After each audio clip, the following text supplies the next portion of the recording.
নমস্কার বন্ধুরা, তোমাদের সবাইকে অনেক অনেক স্বাগত জানাই বন্যা রান্নাঘরে। আশা করি তোমরা সবাই খুব ভালো আছো আর আমিও খুব ভালো আছি। তো আজকেও একটা নতুন রেসিপি নিয়ে চলে এসেছি।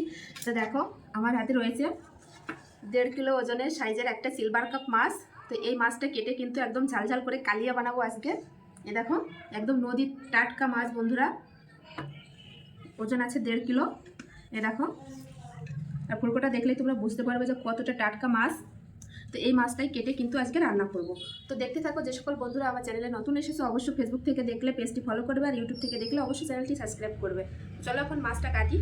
তো দেখো, এখন আমি মাছটা কেটে নেব। প্রথমে মাছের আঁশ ছাড়িয়ে নেব ভালোভাবে। এই চামচের সাহায্যে কিন্তু আঁশ ছাড়াবো।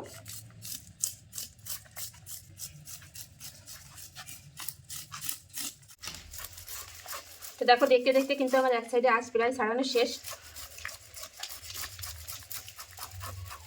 তো দেখো, আমার এক সাইডের আঁশ কিন্তু ছাড়ানো হয়ে গেছে। এবার অপর সাইডের আঁশ ছাড়িয়ে নেব। তো দেখো, এই সাইডের আঁশও কিন্তু খুব ভালোভাবে আমি ছাড়িয়ে নিচ্ছি।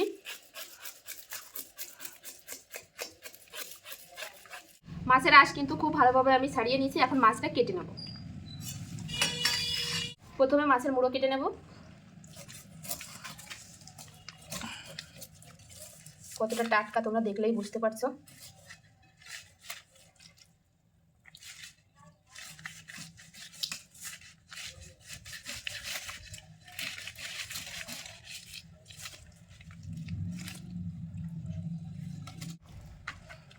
তো দেখো, মাছটা কিন্তু অনেকটাই চড়া আছে, কারণ এটা আমি রিং পিস করলে কিন্তু ভাজতে একটু অসুবিধা হবে। এই জন্যই আমি একটু পেটি বের করে নেব।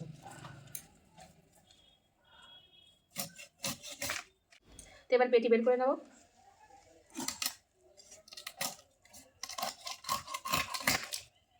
এই দেখো, মাছটা কিন্তু একদম টাটকা। এবার পিস পিস করে কেটে নেব। তো দেখো, এরকম পিস পিস করে কেটে নেব। আর সিলভার মাছ কিন্তু একটু বড় হলেই খেতে বেশি ভালো লাগে, ছোটটা অতটা বেশি ভালো লাগে না খেতে।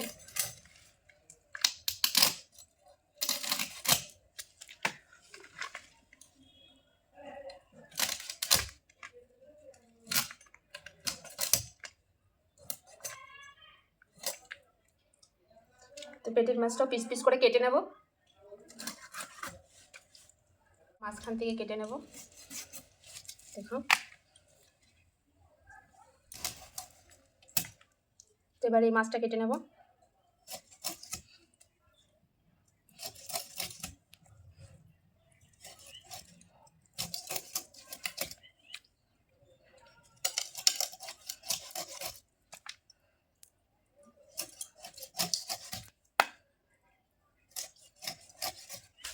তো দেখো, অনেকটা মাছ হয়েছে। এখন এই মাছগুলো ভালো করে ধুয়ে নিয়ে একবারে মশলাপাতি নিয়ে রান্নার সামনে আসছে।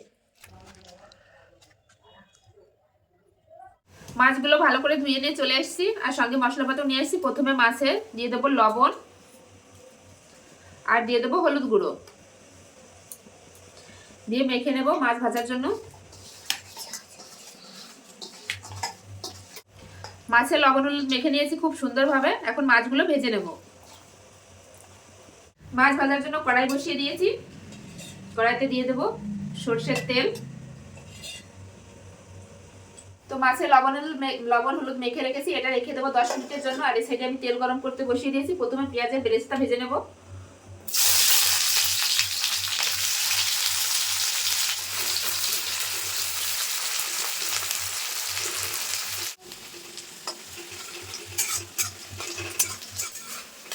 তো দেখো, পেঁয়াজের বেরেস্তাগুলো আমি হালকা লাল লাল করে ভেজে নিয়েছি। তার একটু ভাজা হবে, তারপরে তুলে নেব। পেঁয়াজের বেরেস্তাগুলো আমি ভেজে নিয়েছি লাল করে, এবার তুলে নেব।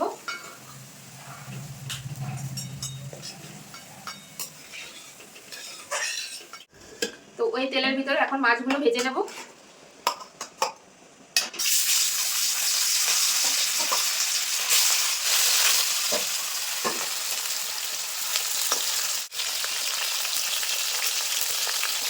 এবার মাছগুলো উল্টে দেবো। এক সাইড ভাজা হয়ে গেছে।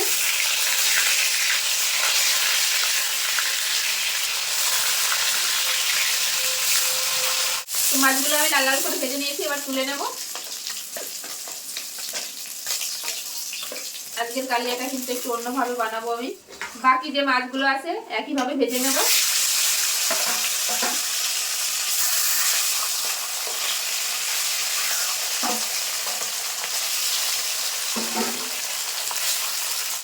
মাছগুলো ভাজা হয়ে গেছে, তুলে নেব।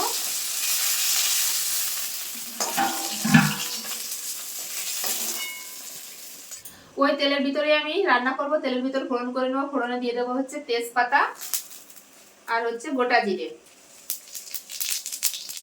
আর ওই তেলের পর দিয়ে দেবো সামান্য একটু হলুদ গুঁড়ো।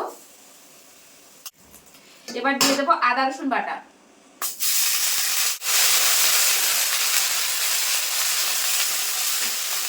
আদা রসুনটা একটু ভাজা ভাজা করে নিয়েছি, এর কাঁচা গন্ধটা চলে গেছে। এবার দিয়ে দেবো জিরে আর শুকনো লঙ্কা বাটা।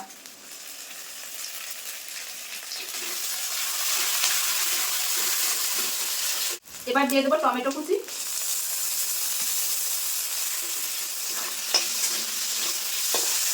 এবার দিয়ে দেবো কিছু মশলা, দিয়ে দেবো হলুদ গুঁড়ো, দিয়ে দেবো এখানে রয়েছে 1/2 চামচ ধনে গুঁড়ো, আর দিয়ে দেবো স্বাদ অনুযায়ী লবণ, আর দিয়ে দেবো সামান্য পরিমাণে একটু জল, যাতে মশলাটা পুড়ে না যায়। সেভাবে কিন্তু মশলাটা কষিয়ে নেবো যতক্ষণ না মশলা থেকে তেল ছাড়ছে। আর দেখো কালারটা কত সুন্দর এসেছে, আর টমেটোগুলো কিন্তু গলে যাচ্ছে। মশলা থেকে তেল ছাড়তে শুরু করে দিয়েছি। এবার দিয়ে দেবো ভেজে রাখা বেরেস্তা। অর্ধেকটা দেবো আর অর্ধেকটা রেখে দেবো, পরে কাজে লাগবে। আর একটু কষিয়ে নেবো মশলার সঙ্গে। মশলাটা খুব ভালোভাবে কষিয়ে নিয়েছি এরকম। এবার দিয়ে দেবো জল পরিমাণ মতো। ঝোল খুব ভালোভাবে ফুটে গেছে। এবার ভেজে রাখা মাছ দিয়ে দেবো।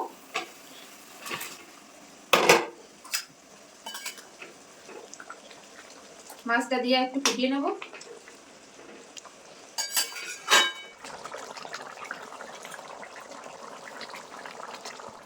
তো আমার সিলভার কাপ মাছের কালিয়া কিন্তু একদম রেডি, প্রায় শেষের দিকে। এখন দিয়ে দেব গরম মশলা গুঁড়ো।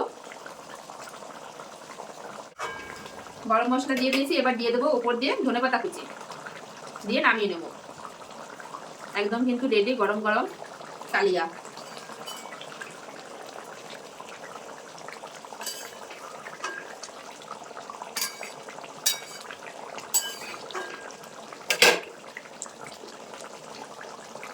গ্যাসটা বন্ধ করে দিয়েছি। এবার এটা নামিয়ে নেব। আর দিয়ে দেবো উপর দিয়ে যে বেরেস্তা ভেজে রেখেছিলাম, এই বেরেস্তা দিয়ে দেবো উপর দিয়ে।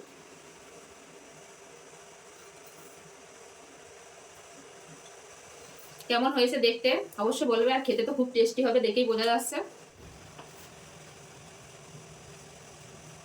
রান্নার পরে এই জায়গা পরিষ্কার করে দেখো আমি আর আমার ছেলে কিন্তু খেতে বসে পড়েছি। এই যে ভাত নিয়ে নিয়েছি, আর এই দেখো ফাইনাল লুকটা কেমন লাগছে দেখতে অবশ্যই কমেন্টে জানাবে। আর কেমন হয়েছে খেতে এটা তো আমি খেয়ে বলবোই। এ দেখো, আর সিলভার মাছের কিন্তু পেটি খেতে ভীষণই ভালো লাগে। তো আমার তো কিন্তু পেটির মাছ খেতে ভীষণ ভালো লাগে, তো এই জন্য আমি পেটির মাছ নিয়ে নিচ্ছি, যেহেতু সঙ্গে ছেলে আছে আর কাটা কম থাকে।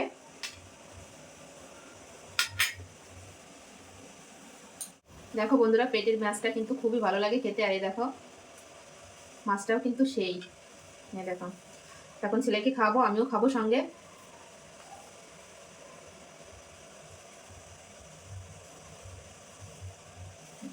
হবে না না, ভালো হয়েছে।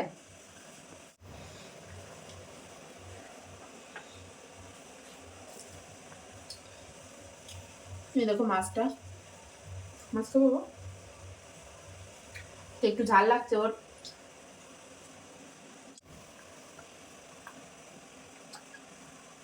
রান্নাটা কিন্তু সুন্দর হয়েছে বন্ধুরা, খেতেও কিন্তু খুব ভালো লাগছে।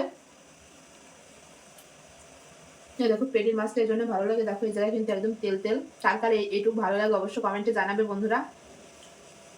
মাছটাও কিন্তু খুব দুর্দান্ত লাগছে খেতে।